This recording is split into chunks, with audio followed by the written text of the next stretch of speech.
크립토 이슈 두 번째 시간입니다. 이번 시간에는 경주윤 헤이비트 콘텐츠팀 팀장과 함께 최근 인기를 모으고 있는 레딧 NFT와 인기 요인에 대해서 이야기 나눠보겠습니다. 어서 오세요. 네, 반갑습니다. 네, 본격적으로 레딧 NFT에 대해서 이야기 나눠보기 전에 먼저 매스 어답션에 대해서 좀 여쭤볼게요. 네. 매스 어답션이란 용어를 그대로 해석하면은 이제 대중 수용이라는 뜻인데요. 쉽게 더 표현하면 대중화라는 의미로 사용되고 있고, 비단 블록체인 업계에서만 사용되는 용어는 아니고 여러 업계에서 어떤 기술이나 어떤 도구가 대중화가 되었을 때 그 단어를 설명하는 용어라고 볼 수 있습니다. 그 블록체인 컨퍼런스 같은 데 가면 최근 한 2, 3년 동안 굉장히 가장 많이 나왔던 단어라고 해도 과언이 아닐 정도로 사실 매스 어답션 얘기가 굉장히 많이 있었죠. 네, 맞습니다. 왜냐하면 이제 블록체인은 아주 소수의 사람들이 사용하는 크립토 프로젝트 같은 것들이 그랬는데 어떻게 하면 더 많은 사람들이 이걸 사용해야 할 것이냐, 이게 이제 사실 크립토 업계의 주요한 고민 중에 하나인데요. 매스 어답션이 좀 잘 된 사례 같은 것들을 좀 들어주실 수 있을까요? 일단 기본적으로 가장 쉬운 사례라고 한다면은 네. 예를 들어 이제 과거 우리는 이제 휴대폰, 스마트폰이 탄생하기 전에 휴대폰을 처음에는 전화 용도로만 사용을 했었는데 노키아에서 새롭게 이제 스마트폰을 정의하고 이제 아이폰이 출시되면서 스마트폰의 매스 어답션이 이루어졌다고 볼 수 있는데요.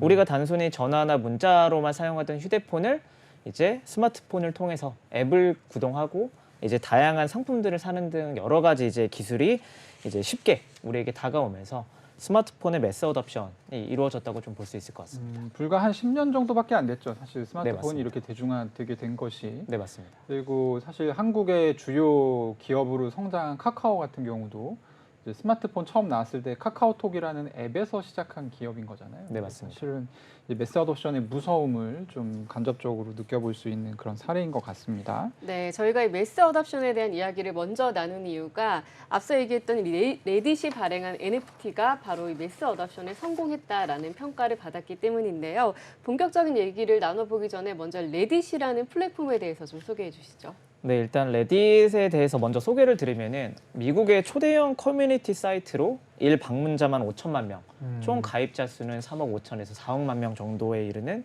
대형 플랫폼이라고 할 수 있습니다. 네.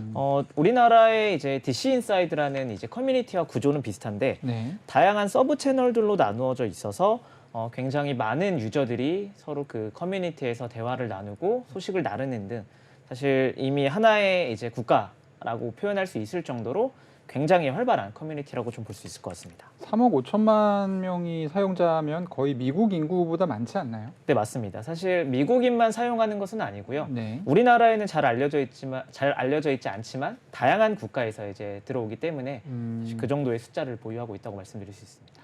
레딧이 또 예전에 그 주식 관련해서 또 한번 사건을 만들지 않았습니까? 네, 맞습니다. 소개를 좀 부탁드릴게요. 네, 간단하게 2021년 초에 이제 레딧의 일반 투자자 커뮤니티 중심으로 이제 게임스탑이라고 하는 회사의 주식과 관련돼서 이제 미국의 이제 헤지 펀드와 공매도 관련한 갈등이 있었고 거기서 이제 레딧의 일반 투자자 커뮤니티에 참여하는 사람들이 응집을 해서 결국 이제 이 게임스탑 주가 폭등 사건에서 혁혁한 이제 성과를 냈었던 이유로 좀 대중의 인지도도 급상승하고 그때 이후로는 이제 대표적인 대형 커뮤니티로 좀 발돋움을 한 부분이 있습니다. 이 게임스탑이 사실 이제 게임 소매점 체인이잖아요. 네, 맞습니다. 그래서 사실 그렇게 큰 기업은 아닌데, 그러니까 사실 이 레딧에서 활동하는 사람들이 어렸을 때 많이 이용했을 법한 공통의 추억이 있는 그런 곳이었는데, 이 공매도 세력이 뭐 이제 사실 그 게임스탑이라고 하는 그런 동네에서 게임을 소매 판매하는 곳들이 뭔가 좀 제대로 된 어떤 그런 비즈니스를 이제 과시하기 좀 어려운 시대가 됐잖아요, 지금은. 네, 맞습니다. 그렇다 보니까 이제 공매도 세력들이 공격을 했는데 이것은 참을 수 없다. 그렇죠. 라는 이제 그런 여론이 불처럼 일어나면서 사실 굉장히 좀 보기 드문 이 공매도 세력에 맞서서 결국에는 이겼다고 봐야겠죠. 네네. 뭐 그 뒤로는 사실 뭐 여러 가지 이야기가 있겠지만 사실상 이제 로빈후드라는 이제 주식 주가 거래 플랫폼도 사실 매수 버튼을 이제 없애면서 사실 상당히 화제가 됐었죠. 맞습니다. 네, 아무튼 이 게임스탑 사태로 인해서 레딧은 어떻게 보면 좀 유명세를 탔고 그런 레딧이 또 NFT를 만들었다고 하는데 엄청난 유저를 모았다고 합니다. 어느 정도 수준인가요? 사실 레딧 같은 경우에는 이제 수누라는 마스코트를 먼저 설명을 좀 드려야 될 것 같은데 네. 이 수누라는 마스코트가 SNS처럼 이제 기본 프로필로 사용되고 있는데 이걸 이제 NFT화 했다고 좀 말씀드릴 수 있을 것 같아요. 화면이 나오네요. 네네, 맞습니다. 네. 저 캐릭터를 이제 수누라고 이제 표현을 하고 네. 저런 수누를 이제 커스터마이징해서 뭐 디자인적이든 어떻게든 이제 우리가 예전에 이제 세이클럽이나 이제 싸이월드에서 아바타를 꾸미듯 네. 이제 저런 NFT를 캐릭터 자체에다가 뭐 모자를 씌운다든지 혹은 색깔이나 어떤 디자인적 패턴을 입힌다든지 이런 식으로 이제 NFT화를 만들게 됐고요. 네. 지난 12월 기준, 이번 달 기준으로 이제 레딧의 전용 블록체인 지갑을 생성한 사용자 수가 약 500만 명. 네. 10월 달에 이제 NFT, 레딧의 NFT가 화제가 됐었는데 그때 네. 당시에는 이제 300만 명 수준이었는데 이번 달 기준으로는 거의 500만 명 수준이고요. 레딧의 블록체인 지갑 생성 보유자가 이제 한 300만 명 네. 정도 이제 수준에 달할 정도로 이제 어느 정도 레딧 NFT의 좀 성공을 볼 수 있을 것 같습니다. 보통 처음 만들어진 크립토 팀에서 지갑이 10만 개를 돌파를 하면 잘했네라고 하거든요. 네, 맞습니다. 요즘 같은 경우에는. 근데 이제 지갑 생성한 사용자 수가 지갑 숫자가 300만 개가 됐다는 뜻이겠죠? 네, 아마도? 맞습니다. 네. 그리고 지금 보시다시피 화면 보시면 네. 그렇게 예쁘게 생긴 캐릭터가 아니거든요. 네, 네, 맞습니다. 그럼에도 불구하고 어쨌든 저런 NFT를 받기 위해서 지갑을 생성한 사람이 300만 명을 돌파했고 네. 사실 이제 저희가 3억 5천만 명이 사용자라고 했었잖아요. 네, 맞습니다. 그러면 이 사람들 중에서 뭐 절반 정도만 지갑을 생성한다고 해도 사실 상당한 숫자가 지금 남아 있는 거죠. 성장 가능성이. 맞습니다. 뭐 네. 절반 정도만 가입을 하거나 NFT를 이제 민팅하기만 해도 네. 우리나라 인구 수는 가뿐히 이제 추월할 수 있을 정도의 규모라고 좀 볼 수 있을 것 지금 같습니다. 이제 비트코인 제외하고 가장 시가총액이 높은 코인이 이더리움인데 네, 맞습니다. 이더리움 지갑이 지금 거래 기록이 독립된 지갑이 한 300만 개에서 400만 개 사이 정도로 알고 있거든요. 네네. 네.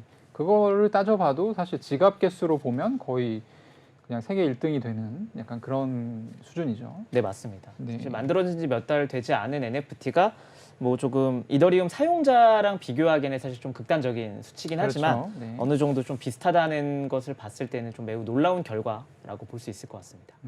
네. 그러면 이제 궁금하실 것 같아요. 과연 저렇게 생긴 NFT가 도대체 뭐길래 그냥 기념품인지 아니면 뭐 우리도 이제 커뮤니티를 다들 하나씩은 하고 계시잖아요. 네, 맞습니다. 각각 이제 인터넷 생활들을 하시면서 커뮤니티를 하실 텐데, 그러니까 모든 사람들이 그렇게 커뮤니티에 아주 이 감정이입을 해서 열심히 하는 건 아니거든요. 네. 네. 그래서 사실 300만 명이라는 숫자는 좀 많다 싶은데, 네네. 어쨌든 이 NFT가 가지고 있는 매력이 있을 것 같아요. 네네. 네, 어떤 기능들이 있나요? 사실 NFT 자체는 아까 이제 사진에서 보셨던 것처럼 네. 뭐 되게 예술적인 가치를 가지고 있거나 혹은 어떤 이제 셀럽이 이제 소유하고 있는 네. 그런 이제 유명인이 해당 NFT를 가지고 있어서 성공한 것은 아니고요. 네. 레딧 NFT, 레딧의 이제 매스 어답션 성공에 있어서 가장 큰 비결은 레딧 그 자체라고 좀 볼 수 있을 것 같습니다. 여기가 워낙 좀 이 특이한 사람들이 모인 커뮤니티이기 때문에 네네, 맞습니다. 특이한 사람들이 모여 있는데 그 숫자도 네. 이제 총 가입자 수가 3억 5천만 명, 4억만 명 정도 수준이라고 하면은 사실은 레딧 그 자체가 일단 NFT의 성공에 있어서 가장 네. 처음에 좀 어려운 과정인 이제 온보딩을 시키기가 굉장히 쉽다.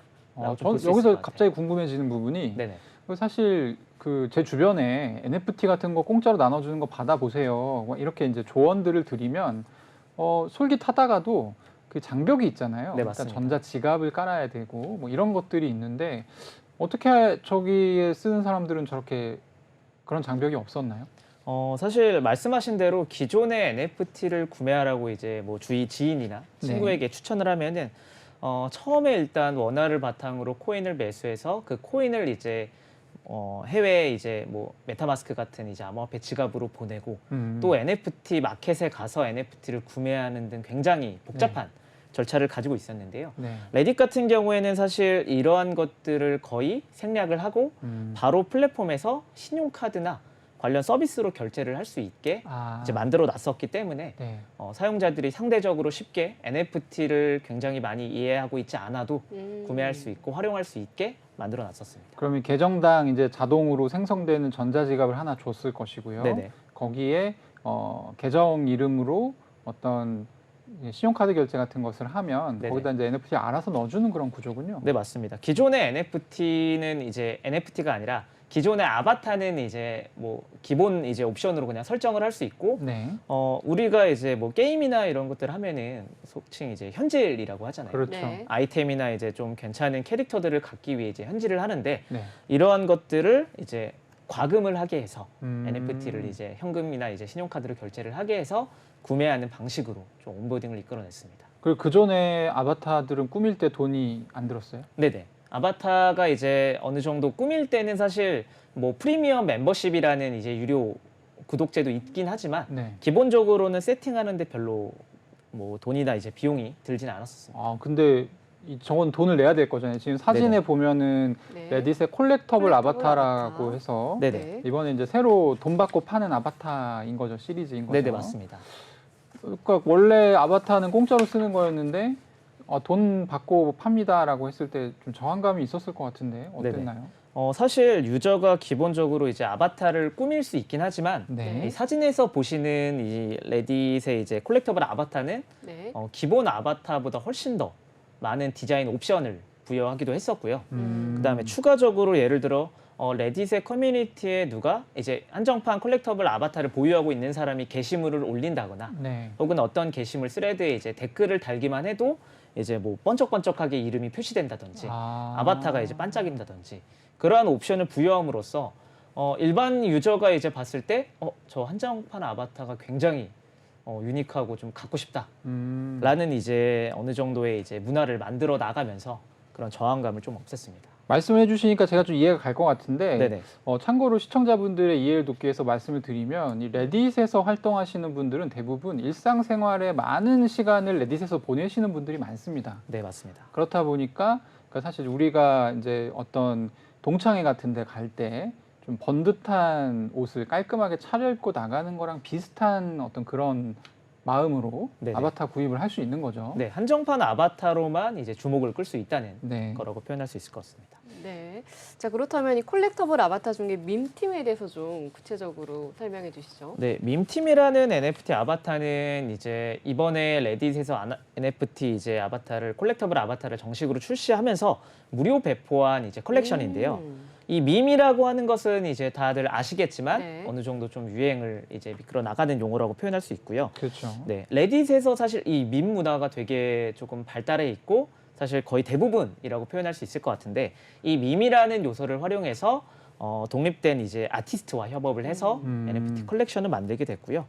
말 그대로 사실 밈 문화를 바탕으로 만든 컬렉션이라고 좀 표현할 수 있을 것 같습니다. 네. 밈이라는 것은 사실 이제 문화적 유전자를 네. 말하는 것이고 이 유전자라는 표현이 이제 그 자리 잡게 됐던 이유가 어떤 밈이 등장하면 그것과 비슷한 결의 다른 또 이제 그 어떤 컨텐츠나 이런 것들로 연결이 되잖아요. 네, 맞습니다. 예, 그런데 이제 이런 것들이 워낙 잘 되어 있는 곳이 레딧이고 네. 이런 문화를 이용해서 이제 디지털 아티스트와 협업해서 만든 컬렉션을 팔았더니 또 그걸 또 많이 사더라. 네, 라는 맞습니다. 말씀이죠. 네네. 네.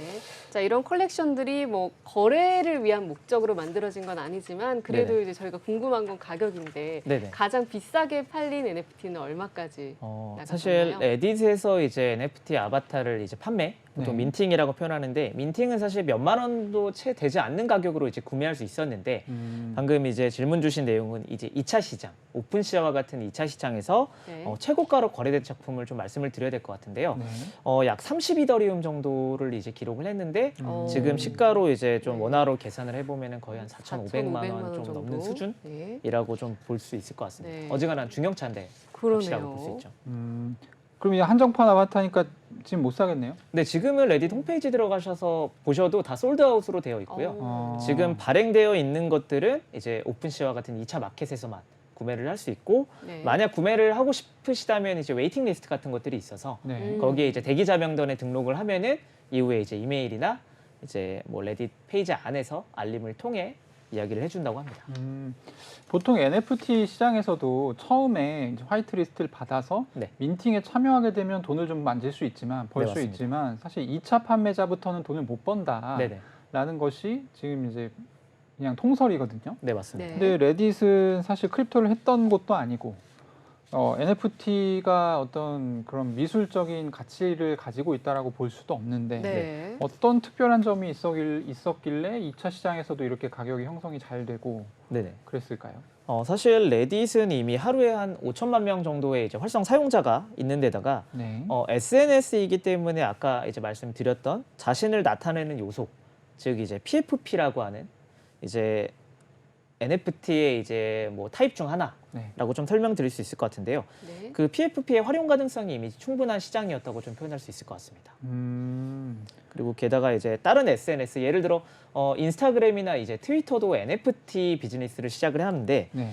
그러한 SNS들은 기존에 있던 NFT를 구매해서 이제 이걸 SNS 나의 이제 계정으로 가져와서 인증을 하는 형태였다라고 하면은 레딧은 레딧 안에서 직접 마스코트 캐릭터에 뭐 추가로 이제 뭐 디자인을 입힌다든지 아니면 배경을 바꾼다든지 아니면 뭔가 번쩍번쩍한 요소를 넣는다든지 그런 식으로 NFT를 만들다 보니까 기존에 있던 크립토 이제 네이티브 크립토 유저들 이미 이제 블록체인을 잘 알고 있는 유저들 말고 레딧 안에 이미 활동하고 있는 레딧의 진성 사용자들을 네. 끌어들였다는데 좀 의의를 가질 수 있을 것 같습니다. 그러니까 레딧이니까 가능했다 뭐 이런 얘기네요. 네, 결론적으로 말씀드리면 그렇습니다.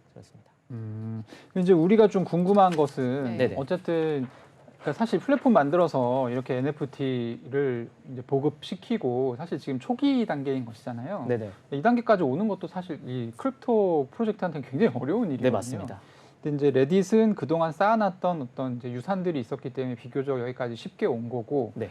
앞으로 그러면 이제 웹3 플랫폼으로서 어떻게 전략을 가져갈 것인가 네네. 정도를 저희가 좀 이제 시사할 수 있을 것 같은데 네네. 좀 어떤 식으로 보고 계신지. 사실 레딧은 이제 뭐 크립토로 이제 처음 시작을 했던 기업은 아니지만 네. 이미 2020년부터 이제 블록체인 기술 기반의 커뮤니티 활동하면 이제 포인트를 주는 그런 것들로 이제 블록체인 실험을 진행을 했었고요. 사실 작년에도 이더리움 기반의 NFT인 크립토 순으를 출시하기도 했었습니다. 네. 한마디로 이제 예전부터 블록체인과 암호화폐를 커뮤니티에 적용하기 위해 노력을 해왔다는 것이고요. 네. 그 이유는 바로 이용자 중심의 커뮤니티가 되는 것을 바라고 있었기 때문이라고 생각합니다. 이용자 중심의 커뮤니티가 되는 것을 바라고 있었기 때문에 그러니까 별로 욕심을 부리지 않고 자기가 하던 대로 했다는 거네요. 네, 맞습니다. 이례적인 뭐 매출이나 이런 것들에 욕심내지 않고 네. 어느 정도 이제 사용자가 중심이 되는 커뮤니티를 좀 만들고자 했던 게 아닌가 싶습니다. 네. 이용자 중심의 커뮤니티 말씀하셨는데 조금 더 구체적으로 풀어서 설명해 주실 수 있을까요? 네, 사실 이게 웹2와 웹3를 이제 가르는 기준이라고 좀 표현할 수 있을 것 같은데 네. 뭐 데이터에 따른 이제 수익이나 이제 개인정보 침해 뭐 이런 이제 기존의 중앙 집중화된 우리가 알고 있는 플랫폼들 네. 이른바 이제 웹2 기업에 대한 비판이 좀 이어지고 있었는데 사실 웹3의 이제 근본 이념 자체가 개별 사용자, 개별 유저가 데이터의 소유권을 가지고 주체적으로 자신의 데이터를 관리하는 이런 생태계라고 좀 표현을 할 수 있을 것 같은데요. 레딧의 CEO인 이제 하프만도 인터뷰에서 이런 내용을 좀 밝혔습니다. 네. 뭐 예를 들어 기존 시스템에서는 사용자들이 예를 들어 디지털 개체, 뭐 게임으로 치면은 뭔가 아이템을 얻거나 이제 캐릭터를 키워서 그 캐릭터를 자기가 가지고 있다고 표현을 하지만 사실상 이러한 해당 데이터는 기업의 데이터베이스에만 저장이 되고 사용자들이 이를 온전히 소유할 수 없었다라고 밝혔는데요. 쉽게 말하면 게임이 이제 서비스 종료가 되면은 그 캐릭터나 아이템을 내가 가지고 있었지만 앞으로는 사용할 수 없다라고 좀 표현을 할 수 있을 것 같습니다. 그 레딧 같은 경우는 지금 뭐 이제 우리가 편의상 웹2, 웹3 이런 구분을 하지 않습니까? 네네, 맞습니다. 네, 웹2적인 어떤 그 시스템이 굉장히 잘 갖춰져 있는 커뮤니티인데 어쨌든 이번에 아바타와 NFT를 이제 도입을 하면서 웹3로 이행을 하겠다. 뭐 약간 이런 뉘앙스인 건가요? 네네, 맞습니다. 사실 그러한 부분도 있고요. 어느 정도는 좀 전략적인 측면도 있겠죠. 사실 레딧이라는 이제 방대한 유저 데이터베이스를 갖고 있고 네. 어느 정도 레딧의 유저들은 아까 말씀하신 것처럼 레딧을 되게 잘 사용하는 이제 진성 유저들 네. 그리고 블록체인이나 이제 코인 같은 새로운 기술에 되게 적응을 빨리 하는 세대라고 본다면은 사실 레딧에 이미 가지고 있던 레딧의 문화를 블록체인을 통해서 외부 생태계나 외부 서비스로도 좀 전파하는 형태라고 좀 보일 수 있을 것 같습니다. 네. 지금 보면은 대기업들도 하나같이 다 제일 먼저 크립토를 할 때 손을 대는 것이 NFT 사업이거든요. 네, 그래서 맞습니다. 뭐 그냥 이미지 대충 캐릭터 하나 만들어 가서 찍은 다음에 나눠주고 뭐 갖고 오시면 할인해 드려요. 약간 지금 현재는 이런 정도의 수준인데 네네. 팀장님 보시기에 한국에서 NFT를 이렇게 어떤 이 들어가기 위한 첫 번째 단계로 밟는 이유가 그런 게 가장 쉽기 때문이잖아요. 네, 토큰 맞습니다. 만들고 하는 것보다는 위험 부담도 적고. 네네. 그래서 앞으로 좀 더 이런 기업들이 많아질 것 같은데 네네. 좀 참고할 만한 내용들이 어떤 게 있을까요? 레딧 사례에서? 일단은 NFT를 단순하게 이제 일회성의 수익 창출의 도구로 생각하지 않으셨으면 좋겠어요. 네. 쉽게 말하면 저는 좀 오히려 이런 생각을 하는데 판매 수익을 위해서 이제 NFT를 먼저 만들고 그 뒤에 이제 뭔가를 붙이는 이런 유틸리티를 만들어 나가는 것이 맞을까? 이런 생각을 하는데 네. 차라리 이미 존재하는 서비스, 레딧의 경우는 이제 커뮤니티 시스템이 되겠죠. 네. 이미 존재하는 이런 서비스에 NFT를 잘 융화시키는 것이 맞지 않을까라는 생각을 합니다. 이렇게 좀 탑다운 방식으로 NFT 프로젝트를 진행을 하면은 네. 대중화뿐만 아니라 그냥 단순히 일회성이 아니라 좀 지속 가능한 이제 NFT 프로젝트 비즈니스가 되지 않을까 이렇게 생각을 하고 있습니다. 그리고 크립토 프로젝트들의 이제 공통적인 고민이 어떻게 커뮤니티를 구성할까인데 네네. 단단한 커뮤니티를 이미 갖고 있다고 하면 그 고민을 할 필요가 없이 다음 단계를 하면 된다라는 네, 맞습니다. 말씀이죠. 네. 그리고 이제 보면은 이제 NFT 돈 받고 파는 경우들도 많은데 사실 그런 것보다는 처음에는 커뮤니티를 그러니까 나눠줘서 맛을 보게 한 다음에 네네. 그 다음에 이제 돈벌이를 어떻게 할지를 좀 고민하는 그런 방법이 좋겠다라는 네, 맞습니다. 말씀이네요. 네네. 네. 자, 네. 그리고 이 레딧이 폴리곤 체인과 파트너십을 맺었다 이런 얘기를 봤는데 네, 관련해서 맞습니다. 뭐 구체적으로 어떤 내용들이 나왔나요? 사실 레딧 같은 경우에는 이제 2021년에 이더리움 체인에서 이제 네. NFT를 발행했었지만 네. 네. 사실 이더리움 같은 경우에는 이제 트랜잭션의 속도가 좀 느린 부분이 좀 있고 그다음에 이제 활발한 거래다 민팅을 하기 위한 수수료가 굉장히 가스비라고 좀 표현을 하는데 네. 이런 수수료가 좀 비싸다는 단점이 있었는데요. 폴리곤 네트워크 같은 경우에는 속도도 빠르고 수수료도 적고 이제 좀 기존의 이더리움이 이제 채택했던 작업 증명 대신에 지분 증명이라는 합의 방식을 채택해서 네. 친환경적인 이제 블록체인이라는 평가를 받고 있기도 해서 사실 이 폴리곤과 이제 협업을 통해서 앞으로 좀 매스 어답션을 위한 네트워크 협업을 진행하겠다라고 좀 밝혔고요. 지난번에 이제 말씀드렸던 스타벅스 역시 폴리곤 기반으로 이제 프로젝트를 진행을 하고 있다 보니까 네. 사실 그러한 부분에서 파트너십을 맺게 된 것 같습니다. 한국에서 뭐 하려고 하는 팀들은 다 메인넷을 만드는데 네, 지금 맞습니다. 레딧 같은 경우는 굉장히 좀 가볍게 간 거잖아요. 네네. 폴리곤을 이용하고 스타벅스도 마찬가지입니다만. 네, 네. 맞습니다. 그래서 검증된 어떤 네트워크를 사용함으로 해서 거기서 오는 리스크를 좀 줄이고 NFT 사업에 좀 집중할 수 있게 역량을 이제 레딧의 모든 역량을 NFT 쪽으로 집중할 수 있었던 것도 제가 보기에는 조금 한국 프로젝트에 좀 참고하면 좋을 것 같네요. 네네. 사실 모든 걸 다 혼자 하려는 것보다 네. 사실 뭐 네트워크는 폴리곤이나 이제 솔라나 같은 곳에 맡기고 그 다음에 아까 말씀하셨던 이제 이미 커뮤니티가 있는 곳은 굉장히 쉬울 수 있지만 네. 커뮤니티가 없을 수도 있잖아요. 그러면은 커뮤니티를 가지고 있거나 뭔가 서비스나 문화적으로 이미 어느 정도 충족된 서비스와 제휴나 협업을 통해서 진출하는 방법도 있습니다. 네. 굳이 모든 걸 다 하려고 하면은 사실 위험 부담도 굉장히 크고 사실 지속 가능성에 있어서 굉장히 좀 떨어진다는 부분이 좀 강조되기 때문에 이런 식으로 좀 풀어낼 수 있을 것 같습니다.